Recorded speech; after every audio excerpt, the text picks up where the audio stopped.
What I do is inconsequential. Why I do what I do is I get to shorten people's journeys every day.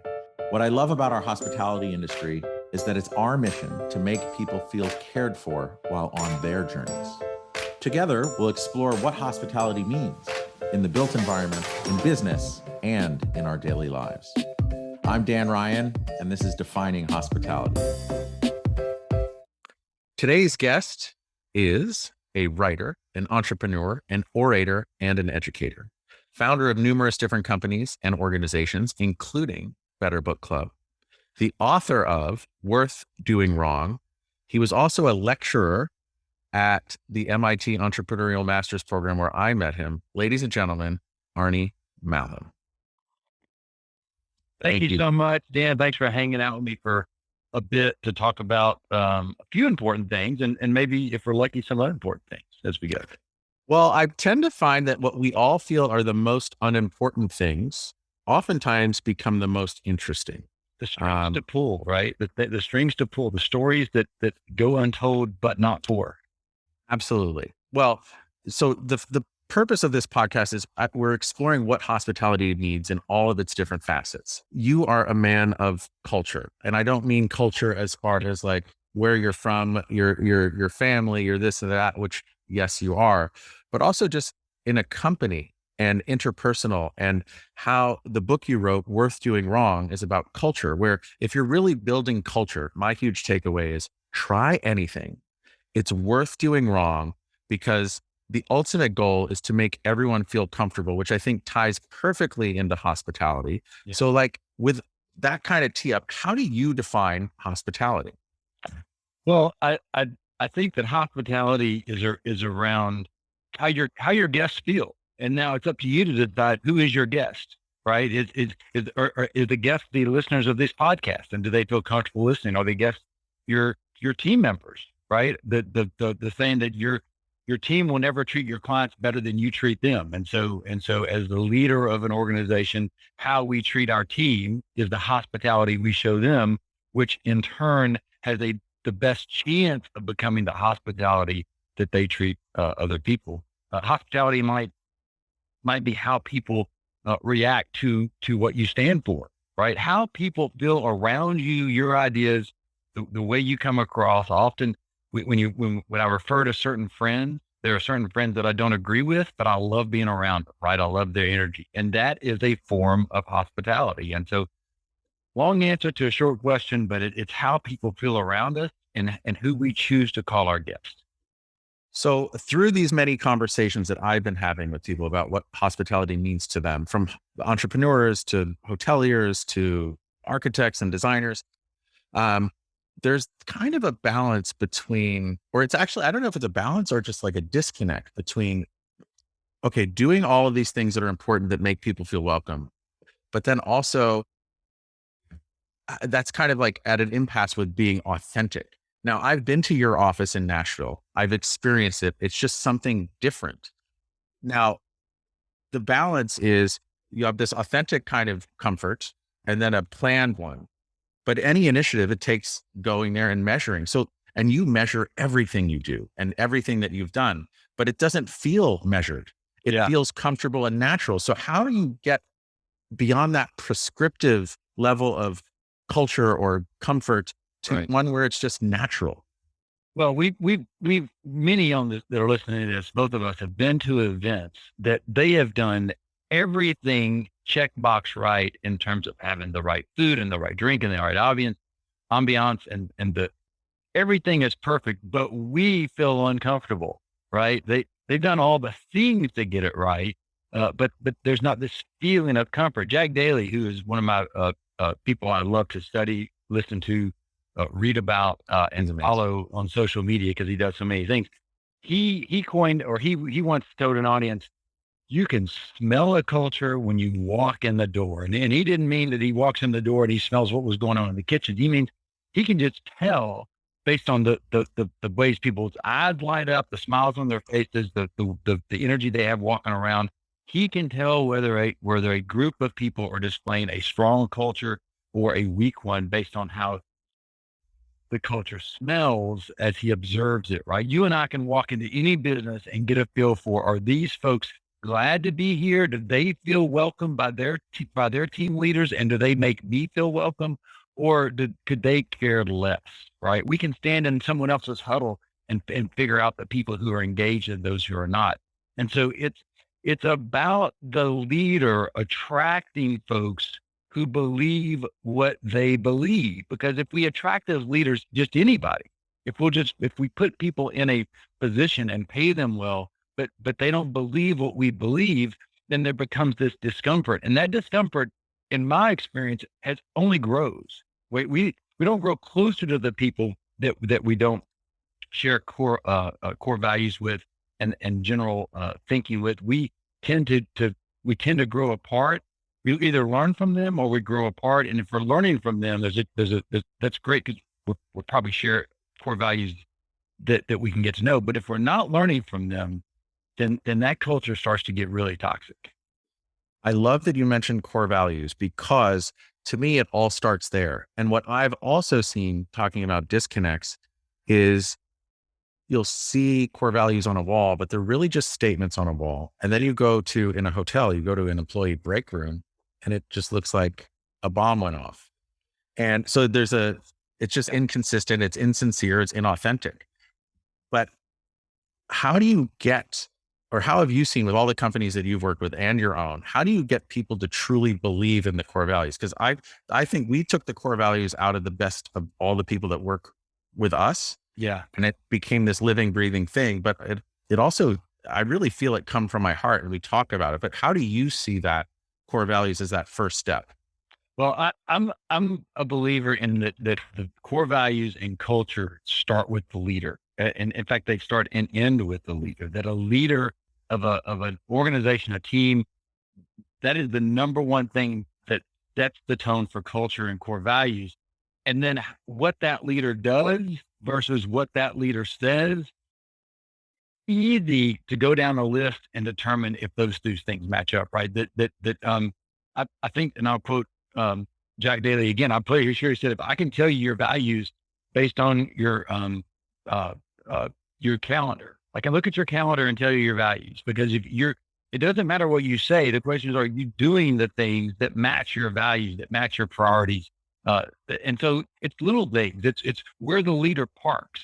It's where the leader's willing to participate in the cleanliness of the environment. It's what he or she accepts and praises, but almost more importantly, what he tolerates, he or she tolerates, right? What a leader tolerates in their business, in themselves, in their direct reports, and in the entire team, I think has as much to do with setting the tone of a culture than anything else. If we let people who perform excellently slide on values, we're not going to get the culture we want. If we believe as leaders we need to park in front as opposed to in the back, we're probably not going to get the culture we want. If we as leaders can't every once in a while clean up the break room, pick up trash, praise those that don't necessarily work hard but work smart, we're going to not get the culture we want. And so it's up to leaders. And people say, "Oh, I'm too big for that. I'm the head of the organization. I've got other people for that." Look, man, you still pick those people. So ultimately, culture reflects leadership, and that culture will define the hospitality of that company, the energy of that company, and ultimately the success of that company. Thank you for the super high level kind of introduction to core values for those of people who aren't listening, and culture. Yeah. So bringing it down into you, how did the first time you pulled the core values out of yourself and then went on this journey of culture? Yeah. Like, tell us about that. Like, how did you pull them out of you and your team? And what were your first mistakes or wins in building culture? Well, we at the peak of my entrepreneurial career, I was running 3 different companies under one roof. One had about 80 people, one had 120 people, one had about 25 people, but there were 3 different companies. And we went about drawing those core values the way almost every book told us to do it, is look at your best people, pull their values out, create stories around that. And then from that will emerge your company's core values. And that was great, except when I had 3 companies and each had 4 core values, I literally was the head of an organization with 12 different core values, which is way too many. I couldn't keep them straight in my head. And it was hard to act upon them, tell stories about them consistently, and recognize them consistently because there were too many. One of our big moments was when my COO, who a very important part of any growing organization, the COO, whose primary job is to make the noise go away for the CEO, who can then think strategically. My COO asked me, Arnie, I get that you're struggling with following this many things. Like you walk from one division to the other and all of a sudden values are supposed to change. What are your core values? And then, and I started thinking about that. And as I thought about that, the next question was the most important, which was, why are those your core values? Those stories that when I really dug deep and said, why are these my core values? The stories that came out became the foundational stories for the core values for the entire organization. And he reminded me that it wasn't important that I place these core values on everyone and force them to use them. I wasn't asking them to use these core values in their life. I was asking them to use these core values in their work and to use these core values to make decisions at work. If they went home, I want them to have their own core values, right? I don't want those necessarily to be mine. I'm happy if they are, but I'm also fine if they're not. What I want is for them to practice those values that are important to my leadership when they're making decisions and when they're taking actions for our organization. And so we narrowed in a heartbeat from 12 core values, which I couldn't keep up with, to 4, which we could recognize, which we could display, which we could repeat, which we could bring to light through our KPIs and our actions and our programs that drove us forward. And what are your 4 right now? So embrace growth, a big deal in terms of how we grow our people. If you can't grow your people, you can't grow your business. We believe that everyone has their own path to growth. We are much against me telling them how to grow. I'm for people growing the way they feel they need to be their best humans. Confidence is important to us to always be confident, which means prepare, study, be the best you can be at what you do. Optimism, right? Know that yes, a lot can go wrong. And oh my gosh, like if we did this one thing could happen. Let's go with the odds. Let's plan for the best. Possibly be prepared for the worst, but always be optimistic about what we're doing and respect everyone. This is my views, your views, where we live, where we're from, what we believe. We're gonna come and show up at work with respect for everyone, and we're gonna work together as a team. It's really interesting, winnowing from 12 to 4. I remember we had 6 at one point, and the 6th one was make fun happen. And after we were doing it for a long time, we said, okay, we can be fun, but it doesn't need to be one of our core values. So taking it out actually helps improve the culture. Yeah. From the 12 to 4, which one felt the best taking out? Well, I tell the truth, I can't even tell you what the other 8 were. Like I don't remember. I mean, they were some combination that made sense, and I'm sure the word sounded good, and I'm sure there were stories, and I'm sure if we were just been one of those companies, we could have marched forward with those 4. I think 4 is about the max that you can actively, practice and participate in. But I couldn't tell you. I just know that these fit me as the leader of 250 team members. And as the leader of those team members, it was easier for me to act upon, reflect, to live these values, not just talk about them, not just put them on a poster on the wall, and then to encourage the development of programs, whether I learned about it somewhere out on the circuit or a team member in their growth came up with something to reinforce these values.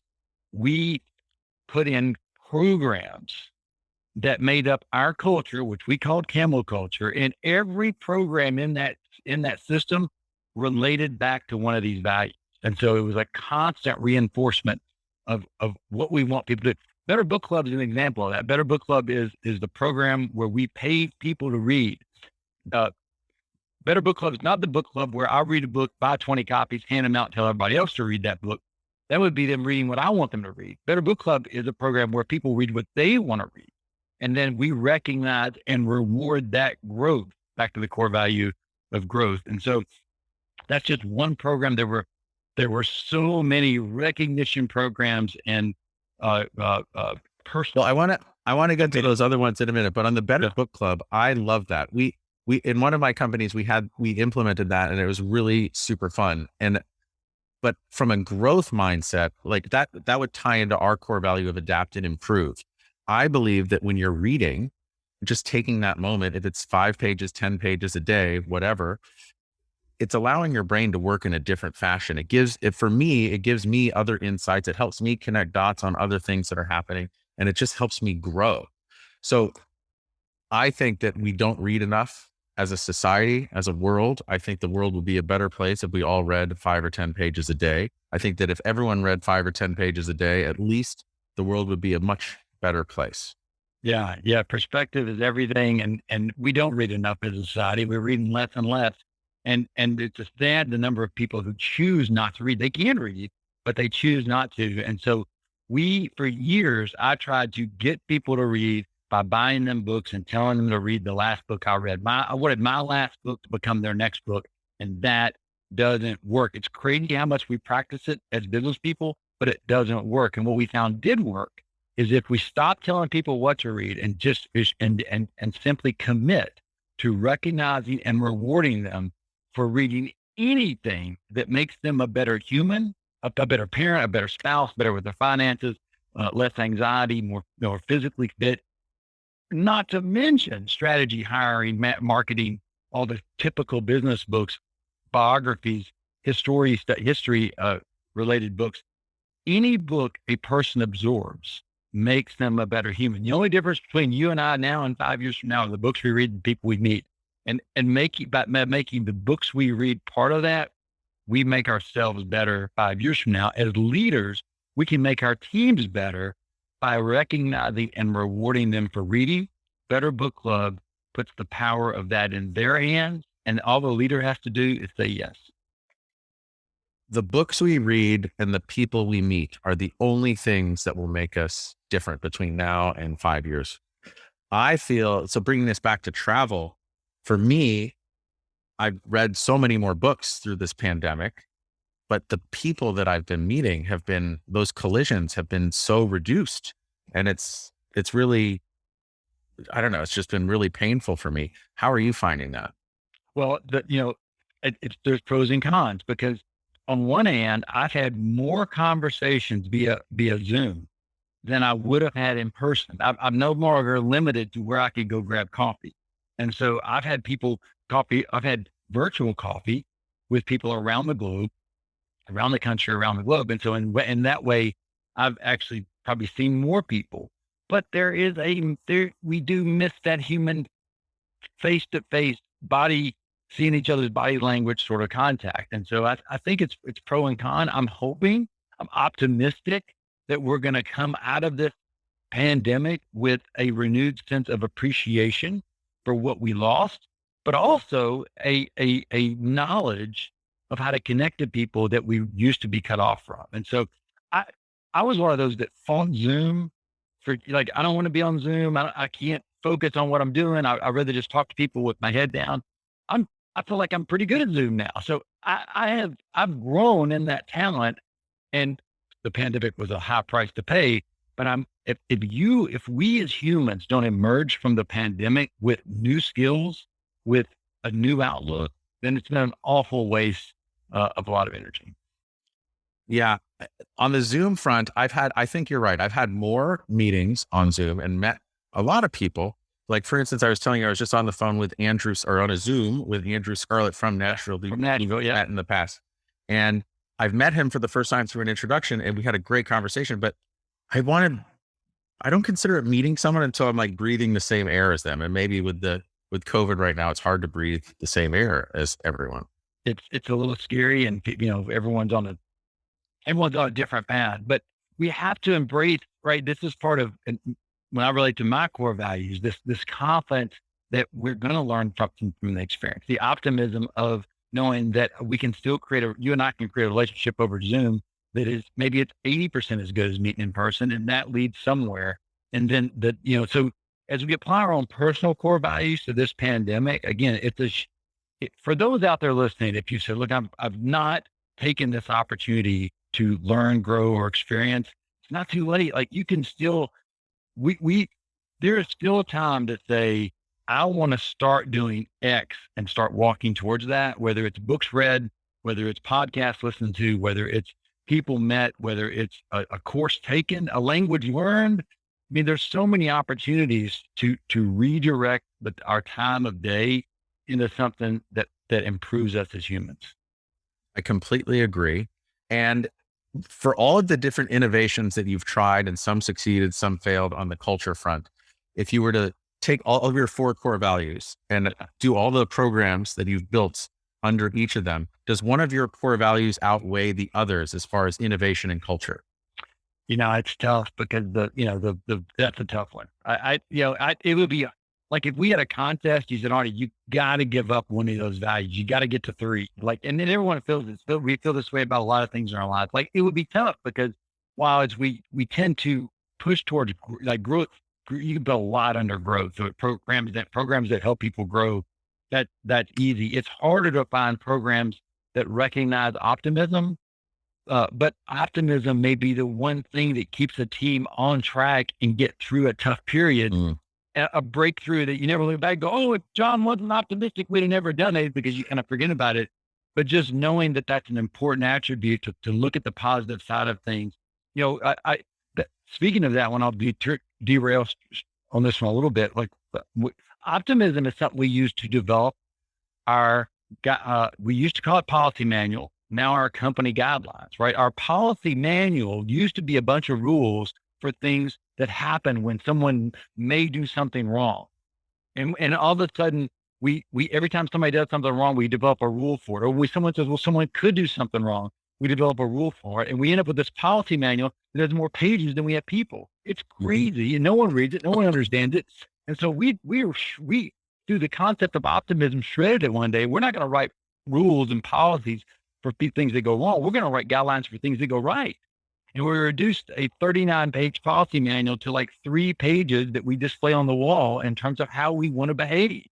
And instead of having a rule to prevent us from getting to have conversations, we had guidelines that allowed us to have conversations about what our expectations were. And so just looking at things through an optimistic framework gives you a very different perspective. And so that's hard to quantify and put in a box. Glad we had it though.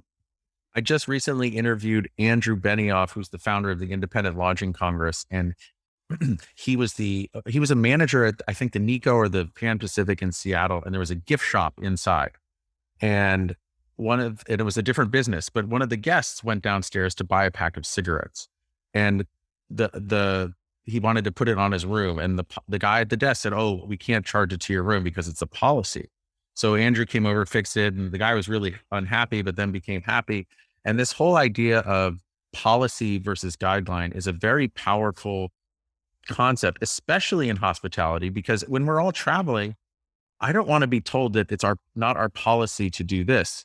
I want to be told, oh yeah, we want to make you happy, so let's figure it out. Yeah. And then the mindset, what also a policy or harsh rules, it takes away the responsibility, the opportunity is a better word, for the team member to use their brain.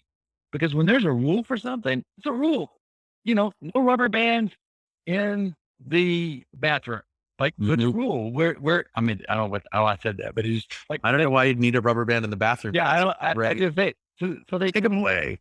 They just say, I don't have to think about it because it's a rule. But when our guideline is that we want to make guests happy and we want to accommodate, as long as it doesn't, interfere with the greater running of our worlds, then that team member gets to think about, well, why do they need the rubber band? And is there a better solution to the problem? Is there a different way I can make this person happy than just adhering to rules? So we believe the less rules, no rules is the like literally zero is the goal. And guidelines gives our people the autonomy, the ability, and the really the fun in solving problems as opposed to relying on something. I think if you're hiring and firing according to values, if you're if you have core values that are dictating your guidelines, you really could be in a place with no rules if everyone is of the same kind of cultural DNA. Well, we went to, we had unlimited time off. We had no dress code, no hours. It was not and we ran a call center, and we ran an ad agency, and we ran a support group, and we did it all through freedom as opposed to restrictions, because we were clear on our values and our programs. And I also remember, because of your clients, you were doing mostly advertising, I think, for lawyers, correct? That's so right. when you have creative advertising, we're writing copy and graphic people in Nashville, maybe they might see that as, oh, that might be a boring person to create this content for. But I feel like you solve for that to be able to recruit the best talent by having maybe not no rules, but just being in that place where everyone is energized and trusted. Yeah. And it's not that they might think that's not a cool thing. They did think that's like, hey, you're a talented graphic designer. You're going to come work for personal injury lawyers across the country. Sign me up. Like, that's not what's happening, right? We had to overcome a negative connotation about personal injury lawyers. We had to create a culture that was worth working at, remarkable enough to talk about. And instead of hanging our hat on the people, by the way, personal injury lawyers do an amazing job of keeping our country, our people, our families, our team members safe. And I'll just stop a minute and say, never take anything I say to disparage personal injury lawyers, because when you or someone in your family needs a personal injury lawyer, you need a personal injury lawyer. Not like my cousin's friend who's a tax accountant is going to help me. Like, you need a personal injury lawyer. They know what they're doing. But it's hard to initially attract people to that until they've seen and applauded for Aaron Brockovich, or seen Civil Action, or watched or cheered for lawyers who are for the little guy. It's hard to pull them into that mindset. We pulled them in by creating a culture that was remarkable, worth remarking about, worth talking about it. It ranged from how we treated the UPS guy when he delivered packages, to what the kitchen looked like when we had tours, which we did constantly, as you know. Like, everything about us, what the parking lot looked like, what the building looked like, how we, the energy in the building, all of that. If we get someone in our building, then the folks that matched that energy wanted to be a part of what we created. I mean, I could smell it when I walked into your office or building. It was palpable. It was real. And then I know you talked about the bath being no rubber bands in the bathroom, just as an example, but going back into the bathroom, you would even say, you would drill down to what was the most popular or most comfortable toilet paper that we would all use. And then you would measure responses and adjust accordingly. Yeah, when we switched from the commercial grade toilet paper that you get typically from your commercial suppliers, when we went to Charmin Super Soft, like, that's a win. And then you think about it, like, why wouldn't you have Charmin in your bathroom? Like, that's a big deal. And so those are the littlest things, right? Mm-hmm. But the fact that we would stop and bring in the best toilet paper for our people, because, like, it's so silly, but it makes a difference. It's the little things, and it's the same. Look, throw it back, right back to you on the travel issue. You walk in a hotel room, and they can do a lot right, but if they get the little things right, it makes you feel not just important or not just welcomed, but also important and known. Like, if someone, like, everyone wants to be Norm. Everyone wants to walk into the bar and people say Norm, right? Mm-hmm. And so hospitality does that. And so we did that by saying, this is who we are. And if this looks like who you are, then we want to talk to you about being on our team. but businesses do it all the time. How do we make people feel like they're where they belong and where people know their name, their likes, their wants, all that stuff? So that brings me on to, coming back to hospitality and making others feel comfortable, right? If you were to look at all of the initiatives from a big initiative to the smallest initiative, not the toilet paper, because we've already spoken about it, which big initiative for your business, every business is totally different. I get that. Yeah. But which big initiative had the largest impact on making your team feel comfortable and at home? And which little program that you guys developed had the biggest impact? Yeah. I'd say that, and culture is not a destination, Dan. It is a journey. And even when I left, I exited the company a few years ago. It's still going strong and practicing all of our crazy black magic. And I'm still a huge fan, supporter, and I consider myself a team member, but I'm not as much on the team anymore. But love what they've done. But when I left, we still were doing it perfectly. We were still getting things wrong on the way to getting them right. Every year we would have a program that we would stop because it just didn't quite have the right magic it did when it started, but we would always have another 2 or 3 going online to sort of take its place. So it is a constant evolution. I will tell you that here's where I'll go with this answer. A little thing we did was we sent birthday cards with a $50 gift card inside to the children of our team members. And it arrived at their house in their mailbox with their name on it. And it said, "Happy birthday from where your mom or dad works, enjoy." Now you go, what's the point with that? Here's the point. That's a positive, familiar conversation at the dinner table the next day, right? It is not, I hate my work. Mom or daddy, why are you gone all the time? Mom or dad, why are you working so late? It's all of a sudden the children have a reason to like their parent's employer. And that's a positive conversation as opposed to a negative one. We do the same thing on the employees. They have a significant other. We do it for their anniversary. And of course we do it for the team member themselves. We're creating positive conversations at home about work. That's a little thing, but it makes people feel appreciated and welcome, right? On a big scale, I would say the number one thing we did is we let team members recognize team members. And so we had a program where anyone on the team could send in a recognition, a core value recognition for anyone else on the team. And we would gather those and then announce 10 at the monthly all hands meeting, where we not just said Dan Ryan was recognized, we say Dan Ryan was recognized for exemplifying this core value by doing this action, and everyone cheers for Dan in that moment. Now, look, it happened every month and 10 people did it, but everyone got a chance to not just feel special by getting the love, but more importantly, 150 other people got to cheer for Dan, and that made them feel good. And so it's about creating that sense of family within your organization. And by the way, I was the number one cheer, and my partner was the person that gave that person a, probably inappropriate, but appropriate hug at the time.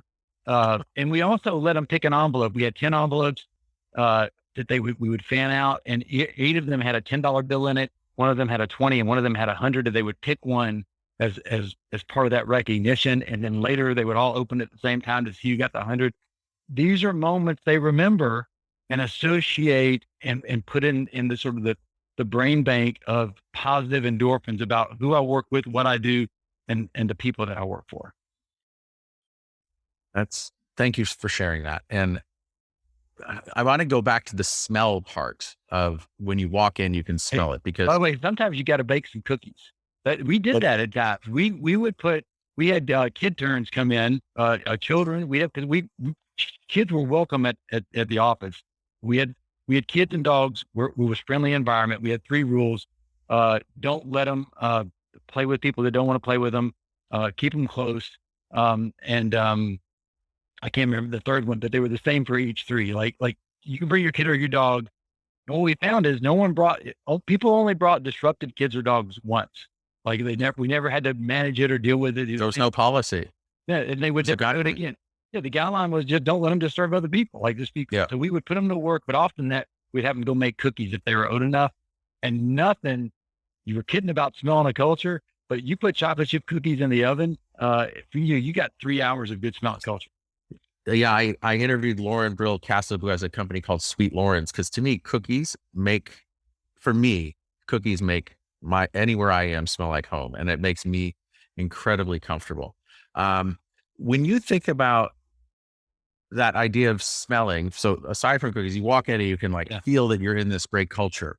From the time that you greet someone coming into your old building, was there a scripted way or a coached way to do that greeting and meeting? Because one of the topics that keeps coming up is okay, the check-in process of a hotel. Okay, you have to say my name 3 times, but what does that mean?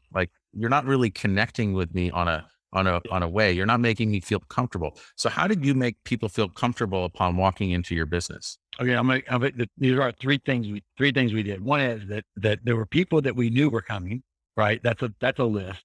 There are people that pop in. We have no idea who they are or why they're there. And then there are people who come in sporadically. These are delivery people, the postman, the people who we know at some point in the day are going to walk in the door. We just don't know exactly when, right? Those are 3 different categories of people. And so for us, it was, you have a list of people, and those people are greeted and we know when they're coming. So those people are greeted by name. Often their name is on the board behind them. They are made to feel that they were expected and they are welcomed, and that anything we can do to make from the moment they walk in. And it's not just the receptionist that knows it, anyone that would be floating around that area is going to welcome you as a known guest.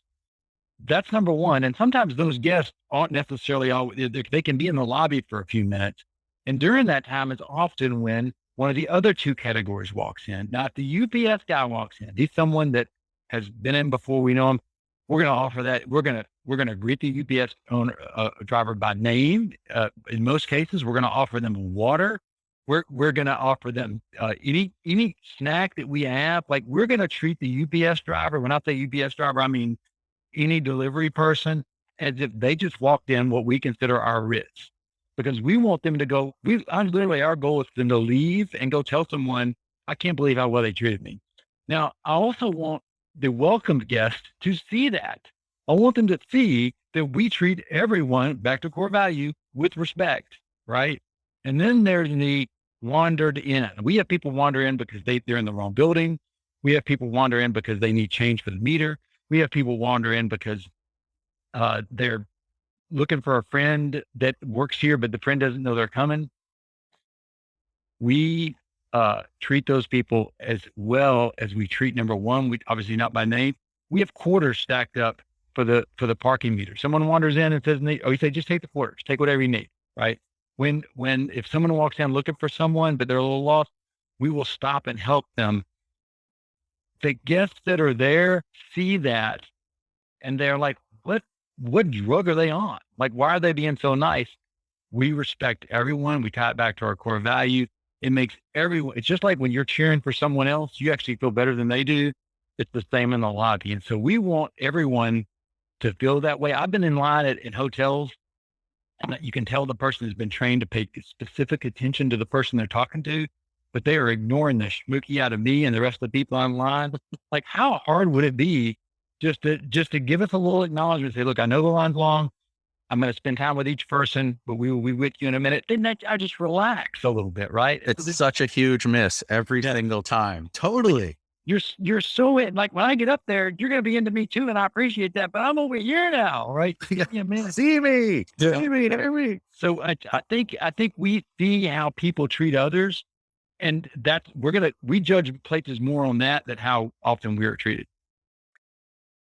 Of all of the initiatives and programs that you came up with, the thing that I love the most is that, okay, you wrote a book on it. You're really innovative, but it's not like you're the mastermind behind all this. You've created a culture where the whole team can come up with that idea of the stack of quarters for people coming in.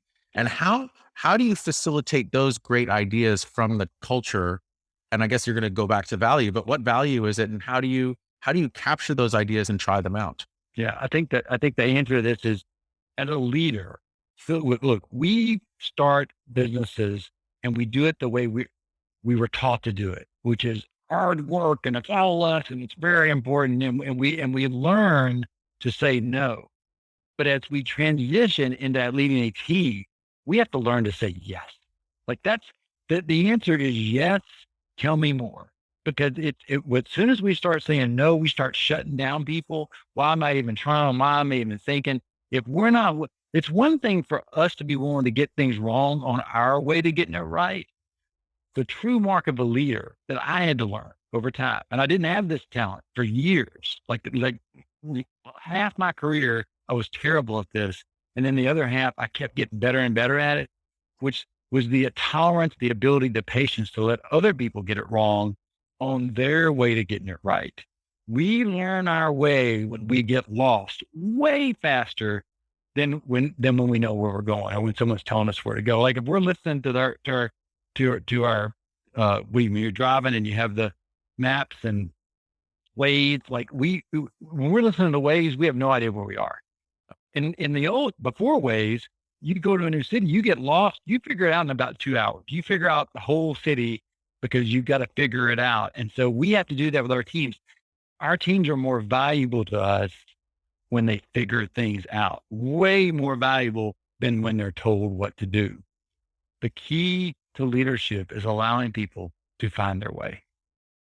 And to find your way and figure it out, it requires failure. And I've always been a believer that failure is just unfinished learning to get to that path. Yeah. But you as a leader, we have to say, yes, tell me more. Yes, tell me more. Yes, tell me more. Or show me more. Like you don't want to be about, gee, yes, show me more. It's okay. And so it's a shift from, no, we've tried that. No, I've already thought of that. No, that'll never work, to yes, tell or show me more and let that play out. You mentioned checking into a hotel where you're standing there, they're not looking at you it's just such a simple tweak as a bad experience of hospitality. Thinking about a hotel or a restaurant, what is the best experience of hospitality you feel that you've experienced? Mm. Um, you know, so much can be said for the first smile you get from anyone on the team, how long that takes. Uh, when you walk in your room, is it musty or clear or crisp?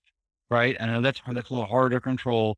And then the last one is on exit.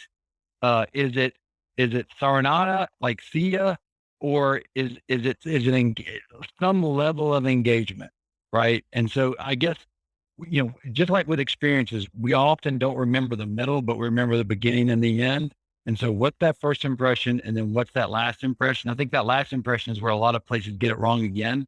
Like they're already focused on the incoming, and they're not really paying attention to the outgoing.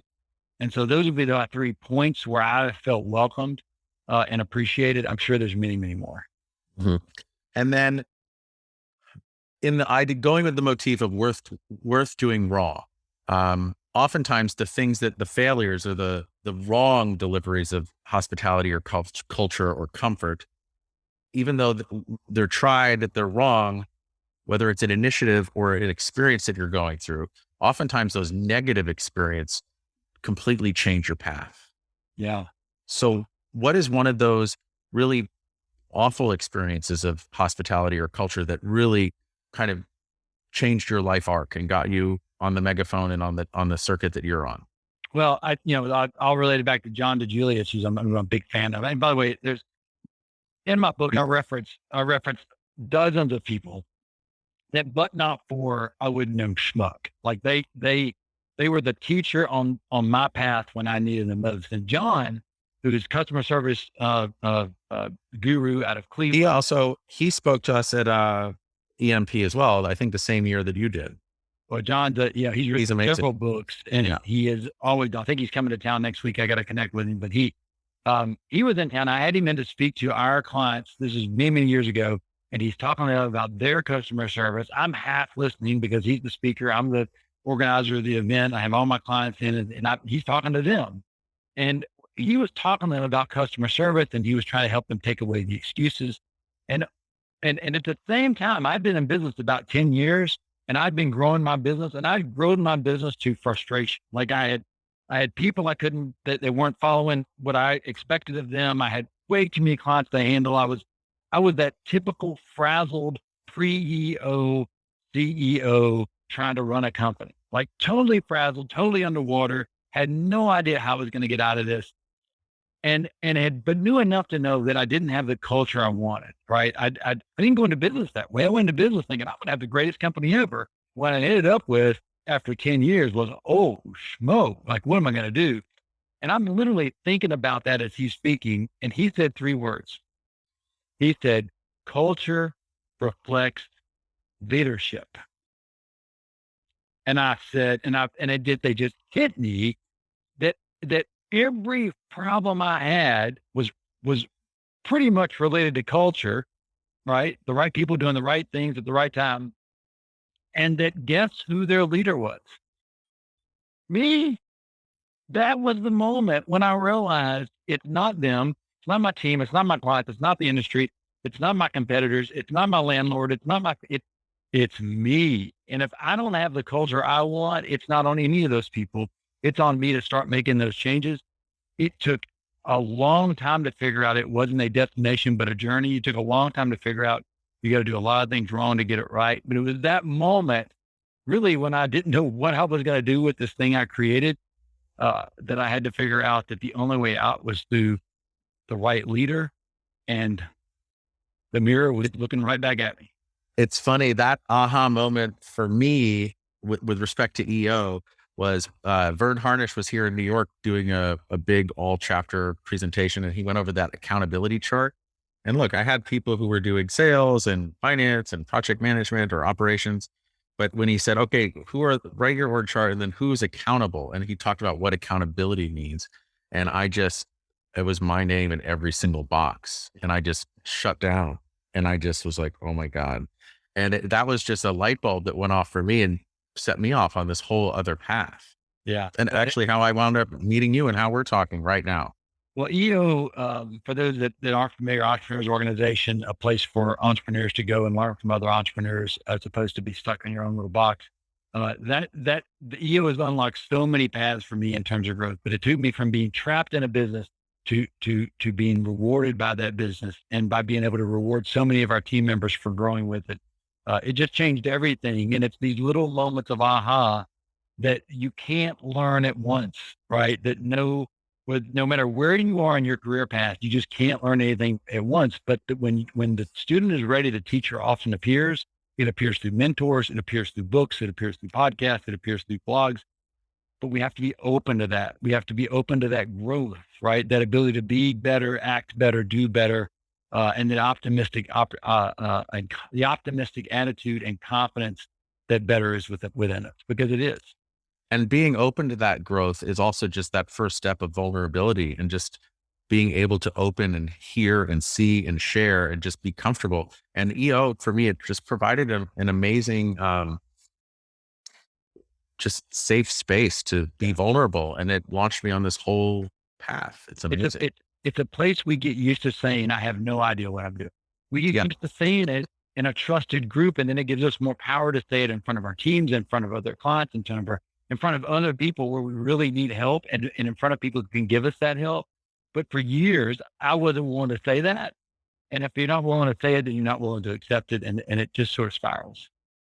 Yeah. That metaphor of being trapped in a business is just, it's so powerful, but also there are the tools and the people and the communities that can help everyone get out of that. Yeah. And by taking that first step.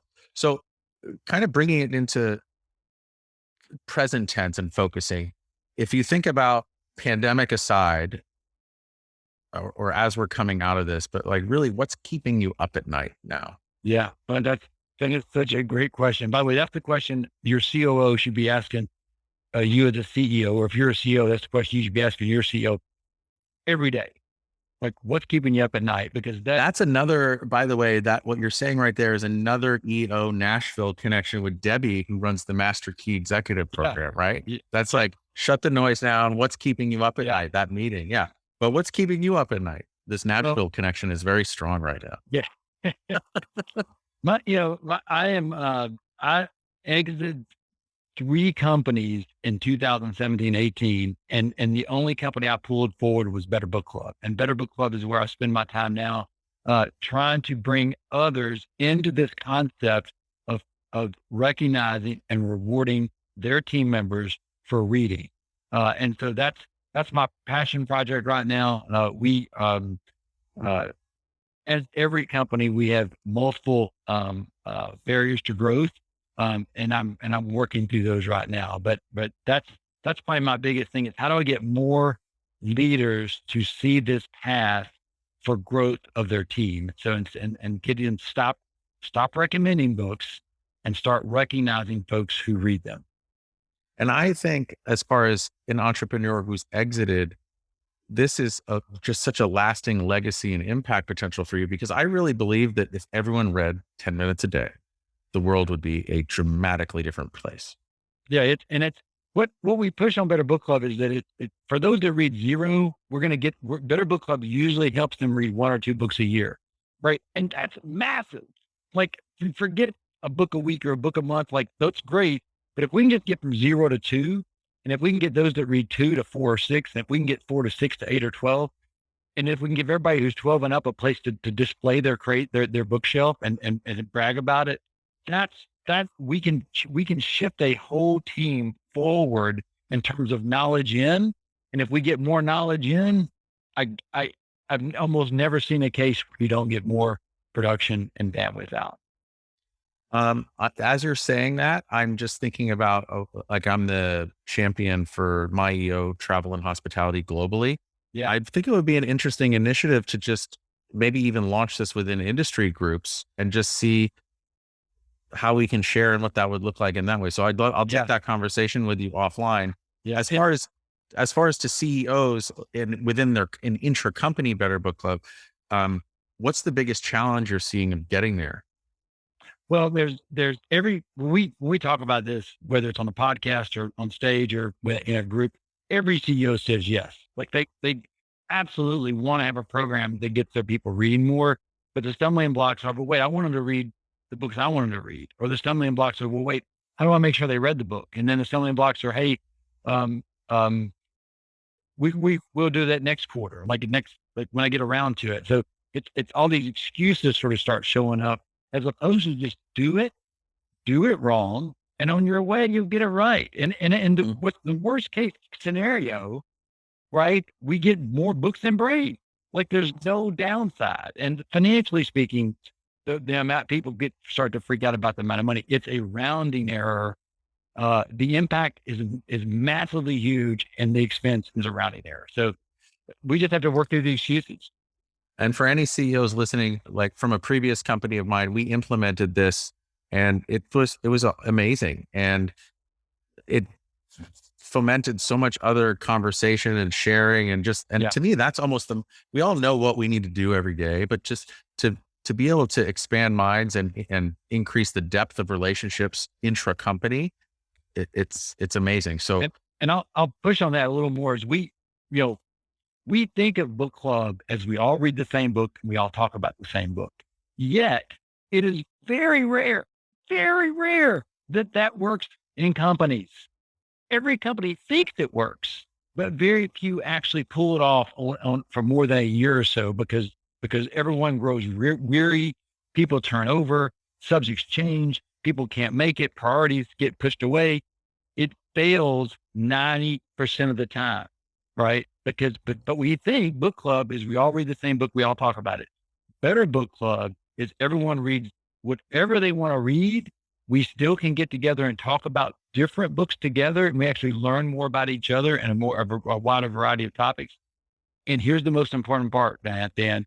It's sustainable. Better Book Club doesn't work in a company for 6 months. Better Book Club works in a company for years because it's sustainable, because it works. So let's just say there's a company out there that they implement Better Book Club. From best practices as far as for getting people to read and then sharing, what are the best rhythms so that, like, the people who are resistant, it's like, just do it. Here's the amount of time that we've seen works really well, and make it work. Like, what's the perfect recipe or not the perfect, there's no perfect, but You- what's a good starting place? The Good. smallest bite. The leader of the company builds their bookshelf, shows their team what they've read. Number one, like you got to participate. You can't just not just do what I say. You got to do what I do. Number one, participate. Number two, assign a champion. I know a better book club will fail when the leader says, I'm in charge. When the leader's in charge, programs fail. Leaders don't run culture programs. Champions run culture programs, and champions typically almost always come from within the organization. When you put culture programs, when you put a leader or director of HR in terms of a culture program, it becomes a top-down push. When you have a champion from within the organization lead a program, it becomes a bottom-up win. And so we have to put champions in charge. Leaders have to participate, put a champion in charge, and give it 9 months, not 9 days, not 9 weeks, but 9 months to take root in your team, so that we can begin to move the barge forward, the momentum, the flywheel, and move it forward. Leadership participates, a champion is put in charge in 9 months. 3/4, a champion. And it really, okay, that's for Better Book Club, but really that's for anything. That's the magic. Like we come from conferences or read a book and we think we're going to implement these 12 programs, and we're not. Number one, we're not going to do it because a client's going to call, or something's going to happen in our lives, or someone's going to offer their resume. Something's going to happen, and all of a sudden this really cool program gets pushed to the side of the desk. That happens with you. It happens with your leadership team. It happens with your HR department. It does. Let me tell you who it doesn't happen to. It doesn't happen to your receptionist. It doesn't happen to the graphic designer who's been with you for 2 years and is working their way up. It doesn't happen to the copywriter who's just there trying to find experience, because their priority is to be seen in the company, and they'll use a culture program as a chance to be seen in the program. And when you take your 10 culture programs and you spread it out across 10 champions, guess what they do for each other? They support each other. They become each other's biggest fans because they realize how hard it is to get people to pull together on stuff. And so it creates a core culture element within your team that begins to spread. Yeah, Give and that's your the culture programs to champions. And that's for you. That's the growth value right there. It's living that. I see you surfing this wave. I see you're excited. And as you're on that wave, what's exciting you most about the future? Well, I think that what we've seen with this gift that we don't recognize yet in the pandemic is a new way of doing business. It's a new way of living where we want to live, being who we want to be, forgetting about at least 2 days of, if not all 5, of commute time. It's a chance to be our better self than we were in the pre-pandemic world. We just have to find a way as leaders and contributors to sustain it and take advantage of it. Like we do not want to drift back. Very few times does culture go backwards and improve. We have to use this opportunity to push ourselves, our teams, and our companies forward. But the priority needs to be in reverse. As leaders, we need to understand that when we put our people first, it's the best chance we have of them putting our companies first. When we think company first all the time as leaders, we get pushback from our team. So one of the biggest shifts I made over my journey was learning how to put our people first so that they had the freedom to put our company first. It's interesting on the people first, because in the hotel world, you'll often read the core values printed on the sign or at the workstation, or like in the back of house, it says people first, or in some iteration of that. And through the pandemic, I went to so many different hotels, and looking back there and how nasty the back of house, or what Hilton calls is the heart of house. And that's actually a different way to look at it. But there were so many where it said, not all of them, but there were many. It said people first. And it was just words on a wall. You could just tell it just dripped words on a wall. Yeah. For companies that maybe a new CEO is taking over that, and then they have there's this disconnect between people first value and what's actually happening. What kind of advice could you give to that CEO? Like, how do you do such a radical change on people first? Yeah. Well, I'm going to steal from John Ratliff, who is a huge fan of John. He's part of the Scaling Up organization. He's the head of their coaching organization right now. He also is a a business broker. He's helped me in so many ways. And when he was rolling up call centers into what became his big exit from the call center business, when he would buy a small independent call center, the first thing he would do on day one is a truck would pull up and they would deliver 24, 36, 142 brand new of the most expensive chair that you can buy, right? For the call center team members. And he would always, inevitably, they would pull out the old ripped, torn, broken, wheel squeaky problem chairs. The first thing he would do was put these new chairs in and saying, it's going to be like, we care about you, but he didn't just say it, he showed it, right? He showed it by investing in his people first and then asking of them second. That was his plan. And if you adapt that idea to things you're doing, what are you doing to invest in your people first? It might be their chairs, it might be their growth, it might be their computer, their home Wi-Fi. I don't know what it is, but you can invest more in your team so that they have the freedom to give back to you. Our bathrooms were spotless. Our kitchen was spotless. Our crews came twice a day, not because it was cheap, not because it was easy, because we wanted it that way. That was how we invest in our people. If you're going to spend 8 to 10 hours with me, I'm going to make this the best possible environment I can for you. And when you tell me that in the heart of a hotel, it's not spotless, I would, if that area is not spotless, I worry a lot about my room. I worry a lot about my room. When that area is spotless, I feel comfortable. They should be getting tours. Hotels should be giving tours of the heart of their system to say, this is how we treat our people. That's an amazing and powerful idea. And thinking about it from the chair that John would deliver to just giving a tour of the back of house and offering that, or the heart of house, that's an incredible idea. Look, Dan, whether you came into Nashville and you went on a tour of our shop, I believe if you can't give a tour, you don't have a culture. By offering tours, it puts everyone in a position to show up. If I was coming to your house today, chances are you're going to straighten the pillow. There could be some dusting. There might be a vacuum out there. Something's going to happen to clean it up for me. Right. And so rather than do that just do it every day. There might even be a little yelling at my smaller roommates. But prepare for that. We remain, someone could walk in and give us 5 minutes and we give a tour because we remained ready for tour. And I also think tying it all back to hospitality, that's really what it's all about. I'm going to go run around and get my house ready for you to come over because I want you to be really comfortable. And you might not notice anything that I did, but at least it'll make me at ease. If I'm at ease and I've been putting in my effort for you, you sense the ether around that. Oh, wow, something is good here. Your confidence, your pride, your knowledge comes through in how you host me. Mm-hmm. And for thousands of years, it's not a new trick, people. All right. So Arnie, we won't go back thousands of years, but go back to when, you're just finishing college.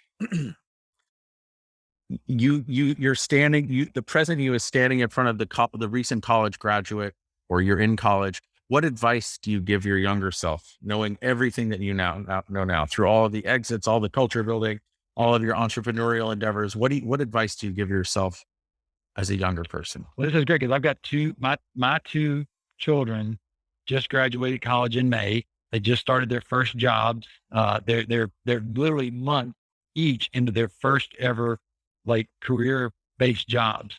And so I'll talk to you like I talked to them and how we went through their process is, there was a time when you went to work, you were looking for one of three things. You were looking for good pay. You were looking for, you wanted to like your team or your leader, and you wanted to be good at what you did. Those are three things that if you got one, if you got paid really well, but you didn't really love your team or you didn't really like what you did, you'd do it. If you liked your team a lot, but the other two weren't right, if you pick one, that would do. When I graduated college, one would do. When the economy picked up and everything was going well, you probably needed two, But in this world, you need 3. In today's world, find an opportunity, find something you like doing, find a team that you can work with and be compensated fairly for it. That gives you the freedom to be the best you can be. And so I had to learn to be the best me I could be, because I didn't just necessarily start doing something I loved. I did it for the money. I had to find a team and I had to find a passion. And the sooner we do that as humans, the faster we can grow. Yeah.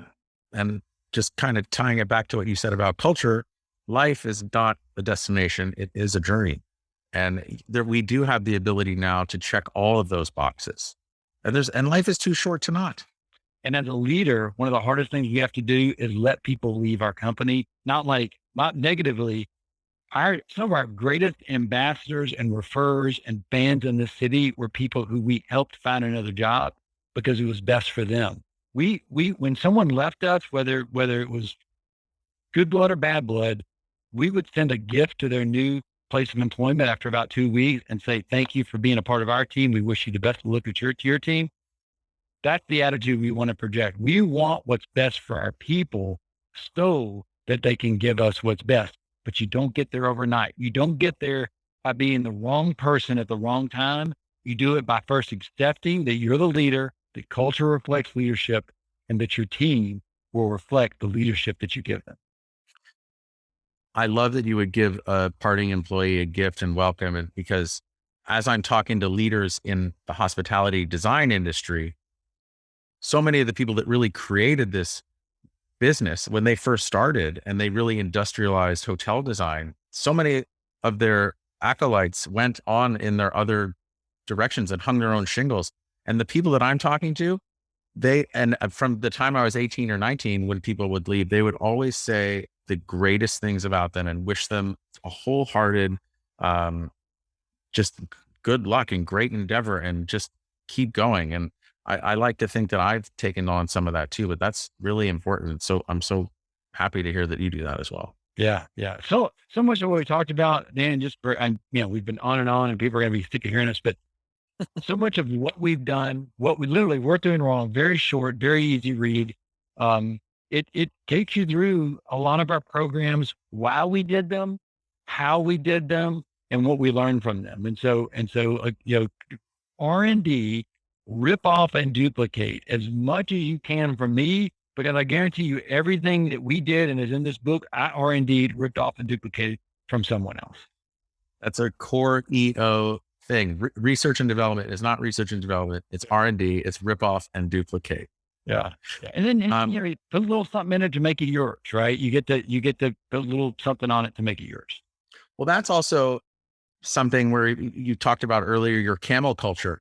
Once everyone's culture is defined, create an animal or some kind of representation of it and define your culture. I remember that was you. And the only you can't have a champion do that I remember you saying that has to be the leader that defines. Yeah. I think so.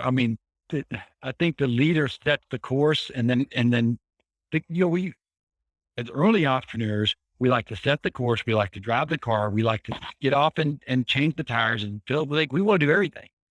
Our job as we mature as leader, our job becomes set the course, set the values, and let people take you there. And it's so easy to say, so hard to do.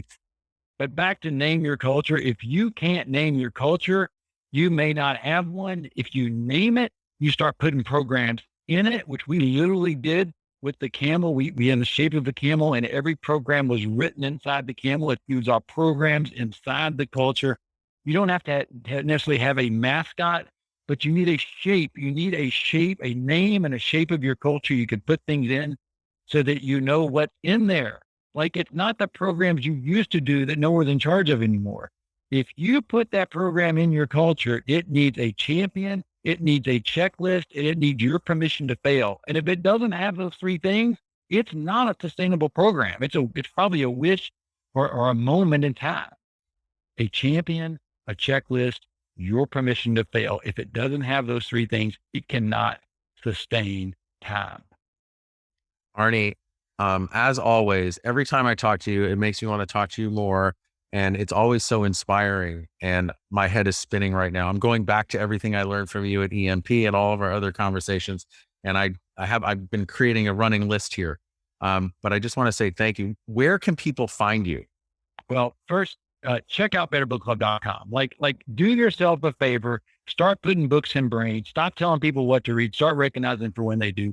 Check out betterbookclub.com. If you're looking for me specifically, I've embraced Worth Doing Wrong. I'm at Arnie at worthdoingwrong.com. If you type in Arnie Malham, it's a unique name. You'll find me. I'm happy to have virtual coffees. You can literally schedule a virtual coffee with me on my website. I do a little consulting, but I promise you this ain't a pitch. The most I'll do is try to talk you into Better Book Club because I'm passionate about getting people involved in that. But if you want to talk about your culture, your mascot, what you're doing right, what you're doing wrong, I'll have a virtual coffee with you, and we'll hang out and I'll tell you things I've learned. Arnie, thank you so much for being an amazing and incredible guest.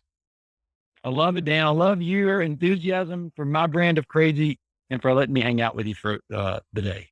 I love it. I'm honored to be hanging out with you. And also thank you to our listeners. Again, each one of these conversations, my hope is that it evolves your thinking on hospitality and making others comfortable. Culture is the number one way, I think. So if you've enjoyed this or learned something, please share this. If you want to reach out to Arnie, please reach out. And thank you everyone so much. We'll get you next time.